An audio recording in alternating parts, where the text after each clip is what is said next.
ദൈവ തിരുനാമത്തിന് മഹത്വമുണ്ടായിരിക്കട്ടെ.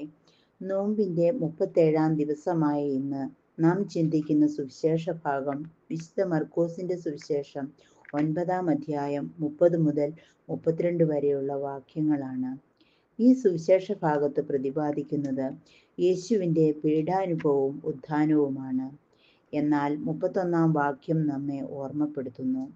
അവൻ പറഞ്ഞു, മനുഷ്യപുത്രൻ പ്രധാന പുരോഹിതന്മാരുടെയും നിയമജ്ഞരുടെയും കൈകളിൽ ഏൽപ്പിക്കപ്പെടുകയും അവർ അവനെ വധിക്കുകയും ചെയ്യുമെന്ന്.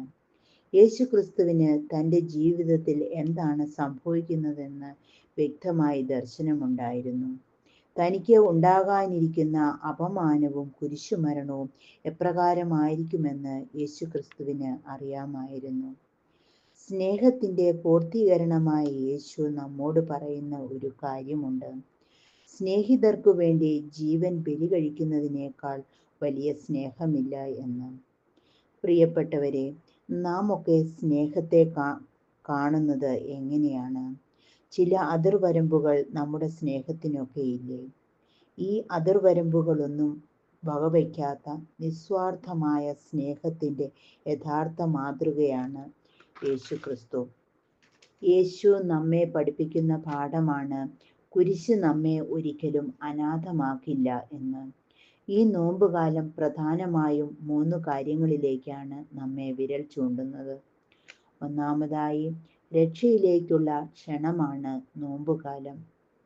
രണ്ടാമതായി, കാൽവരി കുരിശിൻ്റെ ചാരത്തേക്കുള്ള യാത്രയാണിത്.